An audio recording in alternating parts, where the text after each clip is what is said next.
አይደለም ቀበቷችን ካለኛ ፍላጎት ማንፈልገውን ጥፍራችን እንኳን ቆርጠን ማንጥል የአፄ ቴዎድሮስ የበላይ ዘለቀ የሚኒሊክ የንጉስ ሚካኤል ልጆች ነን። የትግራይ ኃይሎች ባለውለታችን ጭምሮች ናቸው። ሊመሰገኑ ይገባቸዋል። በዚህኛ ጠላታችን አብይ አህመድ ነው። ግልጽ እንኳን አሁንና ብዙ ትጥቅ እያለን በጦር በጎራዴ እንማርካለን ነው። እኛ አባቶቻችን ልጆች ቆስ መጥቷል ሊወረን ነው ወይ እንደዚህ ሊሆን ነው ምናምን ብሎ አንተን ወደ ውጊያ ሊወስድ ይፈልጋል። እንዳትንቀሳቀስ ነግሬያለሁ። ልማት ክዳልማ አካባቢን ጠብቅ፣ ማንነትን አስጠብቅ። አለቀ። መሬት ከፍ ቢል ግን የአብይ አህመድን ሰራዊት ግብዓተ መሬት ሳንፈጽም አብይ አህመድን ወይ አንቀን ለፍርድ ሳናቀርብ ወይ ደግሞ ከዚህ በፊት እንደነበሩ መንግስታት አገር ለቆ ካላስፈረጠጥን የሚቆም የፋኖ ትግል የለም። 4 ነጥብ። እዛ የተርመጠመጠው ውጊያ መድፍና ታንክ ላዩ ላይ እየዘነበበት ያልሞተው ያጀግና ልዩ ኃይል በመንገድ ውሃ እየጠማው ጎርፍ እየወሰደው ለመሳሪያው ሲል ወንበዴ እየገደለው በየመንገዱ ወድቆ የቀረውን እግዚአብሔር ይወቀው።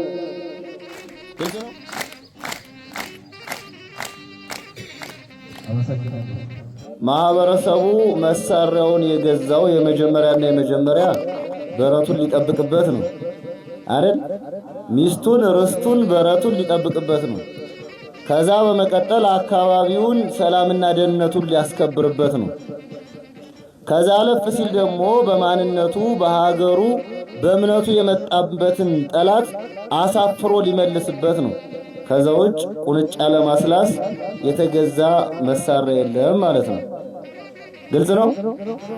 ይህንን ምክንያት በማድረግ እናንተ አባቶቻችን ትግል ያስተማራችሁንን ሀገር እንደ ሀገር አጥንታችሁ ከጣሊያን ወረራ በፊት እንግሊዝም ሲወረን ድርቡሽም ሲወረን በበልጂክና በዲሞፍተር ጠላትን እያሳፈሩ ሀገር ያስረከቡን አባቶቻችን አደራ እናንተም አገር አስከብራችሁ የጠበቃችሁን አደራ ተቀብለን ሀገራችን ባህላችን ትውፊታችን ማንነታችን እምነታችን ለመጠበቅ የአብይ አህመድ ስርዓት የመጀመሪያ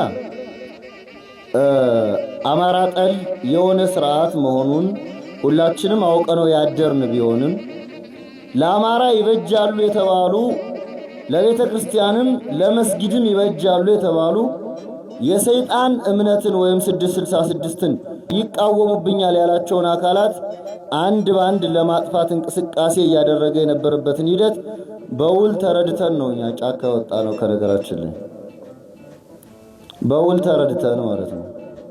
ያ ማለት ከዛ በፊትም እኮ እኛ የእሱ አስከር ወታደሮችም ነበርን እኮ። እውነት ሲገባን ግን እሱን ተቃውመን አፈሙዝ አንስተን እየተፋለምነው ነው ያለነው።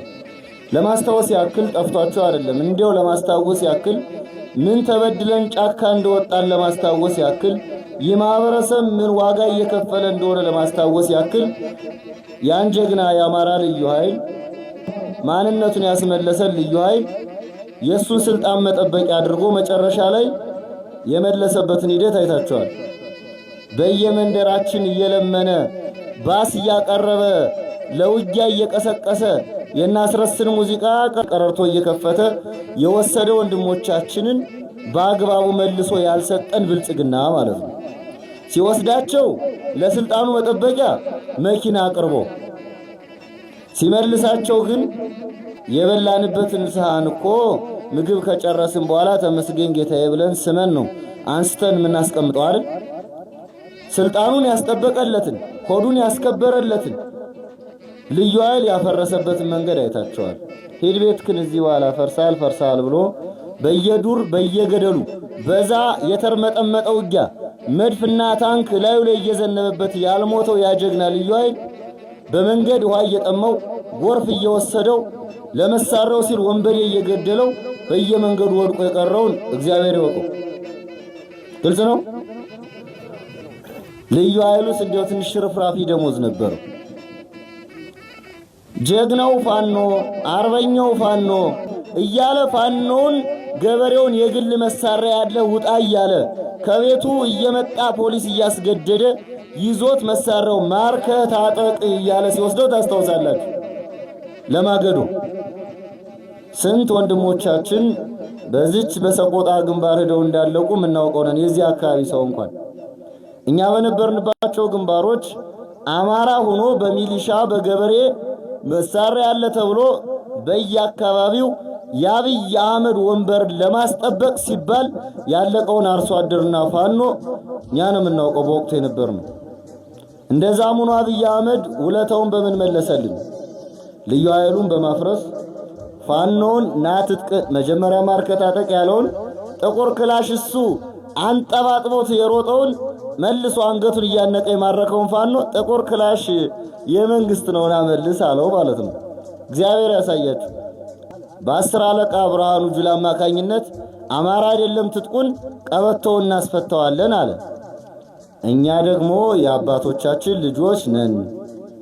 አይደለም ቀበቷችን ካለኛ ፍላጎት ማንፈልገውን ጥፍራችን እንኳን ቆርጠን ማንጥል የአጼ ቴዎድሮስ የበላይ ዘለቀ የሚኒሊክ የንጉስ ሚካኤል ልጆች ነን። ማንም የአማራን ትጥቅ አያስፈታውም ብለን የወጣን የነጻነት ታጋዮች በነጻ የምንታገል አረበኞች የእናንተ ልጆች ነን ማለት ነው። ግልጽ ነው። ከዚህ ወደ ደቡብ ወሎ አካባቢ አባይ አካባቢ ያለ ከመካነ ሰላም ወደዚህ ማለት ነው። እንግዲህ እዛ ውስጥ ፋኖ ይደበቃል ማለት ዘበት ነው። ገዳሙን መተውና ሴት መነኮሳት እንደ ጉድ አለቁ ማለት ነው። መነኩሴ ሕፃን፣ ትልቅ ትንሽ፣ ሽማግሌ፣ ጤና ያለው ጤና የሌለው ማይለይ ነው። እዚህ ላችኋል ዋሻ አካባቢ ጤና የሌለውን ሰው ሲገሉት ማንንም አይመርጥልም። ይሄን ወቅ አይመርጥልም። እንዲያው በሞት ያፈርሰውን ጋሸ ብትለው ነገር በሰራለት ሰርተ ከተጠቀመበት በኋላ መጨረሻ ላይ ገሎ ነው የሚሄድ። ይሄን ወቅ ምክንያቱም አማራ ነህ። አረ እንዲያው መሳሪያን ቀብሬ ነው የምኖር መሳሪያን ቀብራለሁ በል። መሳሪያውን በቀበርከው መሳሪያ የቀበርክበት እንኳን ሳይታወቅ አንተም ትቀበራታለህ። ይሄን ነው የሚሰራ አብይ። ይሄን ነው የሚያደርግ አብይ ወታደር እያያችሁት ስለሆነ ማለት ነው። የሚወረውረው ሞርተር እንኳን ወዴት እንደሚወረውር የማያውቅ ወታደር እኮ ነው ያለው። ህዝብ ላይ ቤት ላይ የሚጥል ማለት ነው። ሌላ የምታስተውሱት ነገር ልንገራችሁ። የዛኔ ሚኒሻውን ታሪክ ሚኒሻው አዲስ ዘመን እኛን እየተዋጋ ማለት ነው። መከላከያው እዚህ መጣ፣ እኛም አዲስ ዘመን እዚህ ያለ እየተዋጋን ሚኒሻው እኛን እየተዋጋ የሚኒሻውን ልጅ መከላከያ ሞርተር የገደላት እዚህ ይላችኋል። እንዲህ ነው የሚያደርገው። ምን አገባውስ? እኔ ሚኒሻውን ልጅን ገለብኝ አይበል። ጉዳይ አማራ ነው እኮ ነው የሚለው። አማራ ነው ዝም ብለህ በለው እኮ ነው የሚለው። ስንት ቤተ ክርስቲያን የተቃጠለው፣ ስንት መስጊድ ነው የፈረሰው።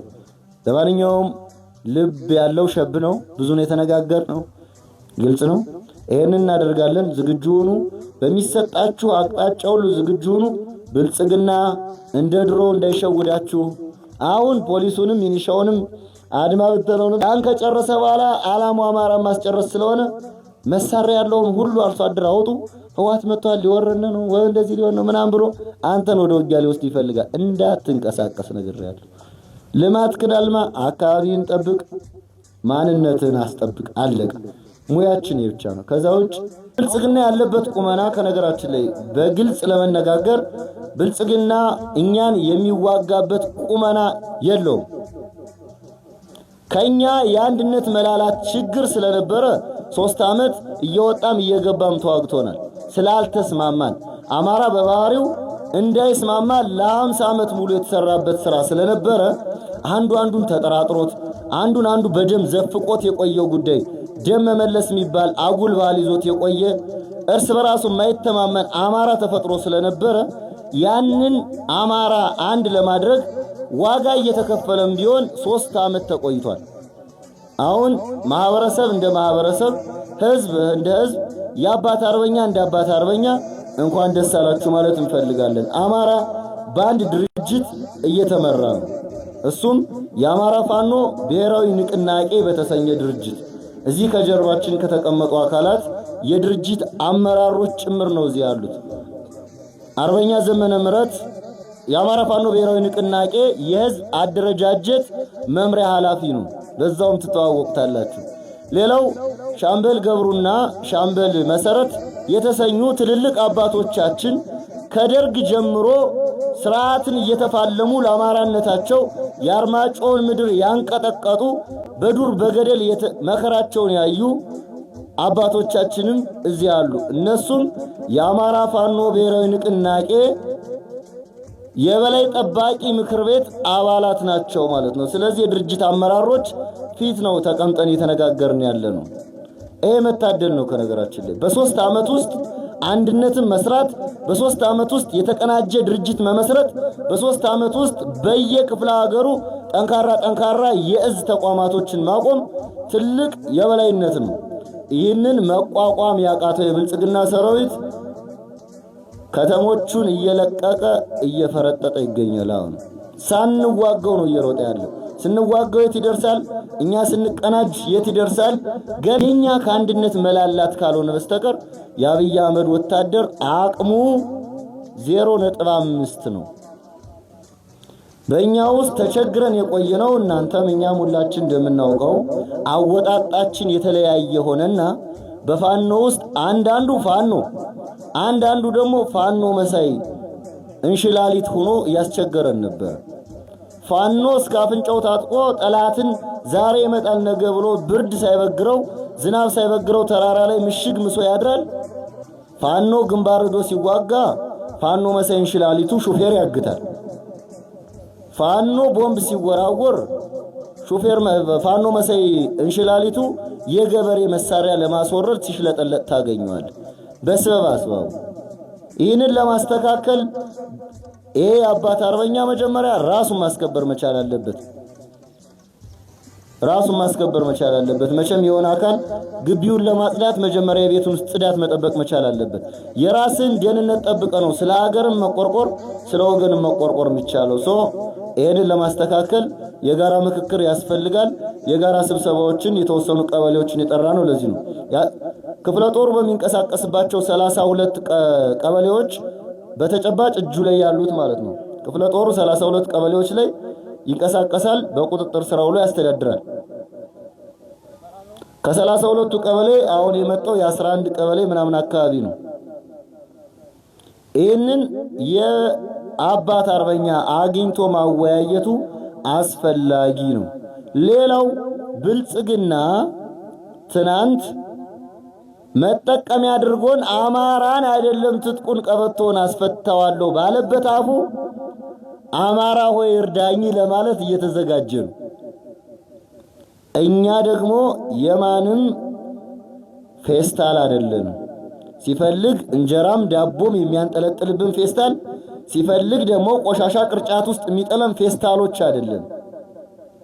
ገጥሟል ይወጣው ማን ግጠም ብሎታል። መጀመሪያው ትጥቁን አስፈታዋለሁ ብሎት የዛተበትን የፎከረበትን የአማራ ገበሬ የአማራ ፋኖ አሁን እርዳኝ በዚህ መጣብኝ በዚህ እንትን አለብኝ እዛው ይዋጣዋል። ስንት ወንድሞቻችን ሳናውቅ በልዩ ኃይሉም በፋኖም በአባት አርበኛውም እየሄዱ ትግራይ ጋር ተዋግተው የተሰዉ ስንት ወገኖቻችን አሉ። ለአብይ አህመድ ስልጣን ተብሎ አሁን ጥንቃቄ ያስፈልጋል። መደበኛ ጠላታችን አብይ አህመድ ነው። ግልጽ በደማችን በላባችን በወንድሞቻችን አጽም በወንድሞቻችን ነፍስ ያስመለስናቸው ርስቶቻችን ናቸው። ማን ደራደርባቸው ነገሮች ናቸው። ከነገራችን ላይ በራያም በወልቃይትም በመተከልም በደራም ማን ደራደርበት የአማራ ርስት እንደሆነ አማራው አይደለም የኖረው የጥንት አማራው ይቅርና ትናንት የተወለደው ሕፃን በወልቃይትም በራያም በመተከልም በደራም ሊደራደር አይችልም። ከዛ ውጭ ግን ይሄንን ተከክ አድርጎ አብይ አህመድ ትግራይ መጣብህ ሊያጠቃ ነው ብሎ ቢቀሰቅሰን ራሱ ይወጣዋል። ባገዝንለት ጊዜ ትጥቁን ተነጥቆ ትጥቁን ነጥቀን በተዋጋንበት ጊዜ ድንጋይ አንስተን በድንጋይ እየተወራወሩ ጥቁር ክላሽ ስናይፐር ብሬን እየተማረከ መልሰህ አምጣው አስወርዳለሁ እኔ ጉልበታም ብሎ የትግራይ ኃይሎች ባለውለታችን ጭምሮች ናቸው። ደካማ ጎናችን ተጠቅሞ አብይ አህመድ ፋኖንም የአማራን ገበሬንም ትጥቁን ለማስፈታት ሲፈልግ የመጀመሪያ አዱ ያነጋገራቸው የህዋት ኃይሎችን ነው። እናንተ በሱ ግቡልን እኔ በዚህ ይገባለሁ የአማራን ህዝብ ትጥቁን እናስፈታው ሲል ትጥቃችን ሊቀሙን አልመጡም። ሊመሰገኑ ይገባቸዋል። በዚህ አብይ አህመድ ግን የአማራ ህዝብ ሁሉ ጠላት ስለሆነ ከጋምቤላውም ከሶማሌውም ከደቡብም ከወላይታውም ከአፋሩም ጋር ሁነን አብይ አህመድን ለአንዴና ለመጨረሻ ጊዜ እስከ ሰራዊቱ እስከ ምናምኑ ድብዛውን ለማጥፋት ተዘጋጅተናል። እንንቀሳቀሳለን፣ እንቀጥላለን። ይህንን ማህበረሰቡ ማወቅ መቻል አለበት። ተዝረጥርጧል፣ ይበቃ፣ አለቀ፣ አልቋል። 99% የደረሰ ጠላት ነው ያለና ከዚህ ጋር ተያይዞ እኛ እንንቀሳቀሳለን። እናንተን ይዘን እንቅስቃሴዎች እናደርጋለን። ስንንቀሳቀስ ግን 4 ኪሎ ተንጠልጥሎ ወደ ለመግባት ብቻ አይደለም። የኛ 4 ኪሎ መጀመሪያ ማህበረሰባችን በሰላም ውሎ መግባት መቻል አለበት። ማህበረሰባችን በሰላም ማልማት መቻል አለበት። በሀብት መበልጸግ መቻል አለበት። በልማት መበልጸግ መቻል አለበት። ይህን ለማድረግ ደግሞ መጀመሪያ የራሱን ሰላም ማስከበር መቻል አለበት። ሳትበላ ትዋጋማል። ይሄ አርሶ አደር ስላለ ነው እኛም በልተን ሁሉም አርሶ አደሩን በልቶ የሚታገለው። ማንም ያውቀው እውነት ነው። ከምንም ከማንም አምተን አንበላም። የአርሶ አደርን እህል ነው መንበለው። ስለዚህ አርሶ አደሩ በሰላም ውሎ እንዲገባ በሰላም አልምቶ እንዲመለስ ደግሞ ማድረግ የኛ ፈንታ ነው። የኛ ፈንታ እሱ ከሆነ ማህበረሰቡ ማደራጀት፣ የያዘው መሳሪያ ቀየውን ጎጡን እንዲጠብቅበት ከሌባ ከሰላቶ ባንዳ እንዲጠብቅበት ማደራጀት ግዴታችን ነው። ይህ አደረጃጀት ይቀጥላል። ከነገራችን የተገናኘንበት ዋነኛ ምክንያት ይህ ነው፣ ይቀጥላል። ከዛ ውጭ ሂደን ስብሰባ ተሰብስበናል። ገበያ መዋያ የለንም፣ መኖሪያም የለህም። አማራ ነህ፣ መኖሪያ አይኖርህም። ከነገራችን ላይ ጭራሽ ወጥተህ ማትመክተው ከሆነ አይደለም ገበያ ውሎ ለመመለስ መኖሪያ የለህም። አለቀ፣ መኖሪያ የለህም። ይሄንን ወቅ ትዝብት ነው ትርፉ። ከነገራችን ላይ አብዛኛውን ትዝብት ነው ትርፉ እንጂ ለብልጽግና አገብግቦ ለብልጽግና አሽቃብጦ የሚሸነፍ ፋኖ አለ ማለት ጭራሽ ፀሐይ ወጣ አጠልቅም ማለት ነው። አለቀ። ፋኖ በአብይ አህመድ ሰራዊት ይሸነፋል ማለት እንዲው አንድኛውን ጭራሽ ጨለማው ነው ይቀራል ማለት ነው። አለቀ። ይህ ተፈጥሮ ነው አይደል? ፀሐይ እንደወጣው ሁሉ ይገባል አይደል? ፋኖ ደግሞ ያሸንፋል። ተፈጥሮ ነው። በቃ አለቀ። ትጥቅ አይደለም፣ ታንክ አይደለም፣ መድፍ አይደለም፣ ጨዋታው ልብ ነው። ዋናው ልብ ነው። እያንጠባጠበው ነው ገደል የሚገባ። ስንወጣ ስንት ነበርኛ እዚህ ሚካኤል ደርስ ስተውቁን ድሽቃውን እስከ ምናምኑ ስናራግፈው ስንት የነበር ነው? ስንት መሳሪያ ነው የነበር? በሁለት ስናይፐር በአንድ ብሬን ነው 4 ብሬን 4 ስናይፐር 325 ክላሽ ድሽቃ የተማረከው ከእናንተ ጋር ሆነን ብቻችን አይደለም። ከጀግና የአባት አርባኞች ከጀግና ወንድሞቻችን ከጀግና የቀጠናው አርሶ አደር ጋር ሆነን ነው ብቻችን ያሸነፍነው። ጠላት የለም። ግልጽ ነው። ደንቢያ ገብተን ምንድነው ያደረገው? አሁን አገኘናቸው። ሚካኤል ደብር ላይ 400 መከላከያና አድማ ብተና የገደሉብንን አሁን አገኘናቸው። አጣብቀን ጣና ውስጥ ነው የምንዘፍቃቸው ሲሉን እያጣደፍን ነው 67 ምርኮኛ ሲዘን ያመጣናቸው። አለቀ። እንኳን አሁንና ማለት ነው እንኳን አሁንና ምንድነው ያለ ያዘፈኝ እንኳን አሁንና ብዙ ትጥቅ እያለን በጦር በጎራዴ እንማርካለን ነው ያለ። እኛ አባቶቻችን ልጆች ሆነን ጣሊያን አየር ኃይልና መድፍ ይዞ ሲመጣ በጎራዴ አንገቱን ቆርጠው የጣሉ የአባቶቻችን የነዛ አርበኞች ልጅ ነን። ዋናው ልባችን ነው። ልባችን ይዘን ማንንም ማሸበር ማስጨነቅ እንደፈለግን መማረክ መግደል እንችላለን። ሞት ተፈጥሯዊ ነው። አንዱ ሊሞት ይችላል፣ ሌላኛው ጀግና ይተካል። አለቀ። ብዙ ጀግኖች አተናል፣ አሁንም ልናጣ እንችላለን። ሰማይ ዝቅ መሬት ከፍ ቢል ግን የአብይ አህመድን ሰራዊት ግብአተ መሬት ሳንፈጽም አብይ አህመድን ወያን ቀን ለፍርድ ሳናቀርብ ወይ ደግሞ እንደሌሎች ከዚህ በፊት እንደነበሩ መንግስታት አገር ለቆ ካላስፈረጠጥን የሚቆም የፋኖ ትግል የለም። 4 ነጥብ። ይህንን ወቁ። ይህ የአባት አርበኛ አደረጃጀትን በዚህ ልክ መቃኘት መቻል አለበት ነው። በዚህ ልክ መቃኘት መቻል አለበት። ስንት ዓመት ሊኖር ነው? ባሪያ ተሆኖ 100 ዓመት ከመኖር ጀግና ሆኖ 10 ቀን ኖሬ በሞት ነው ደስ ይለኛል። አለቀ። 10 ቀን ነው ክብር ያለው። 100 ዓመት ምን ያደርግልኛል? እጃጃልበታለሁ። ስለዚህ በዛ ልክ ነው። አመሰግናለሁ። በእኔ በኩል ያለውን ጨርሻለሁ።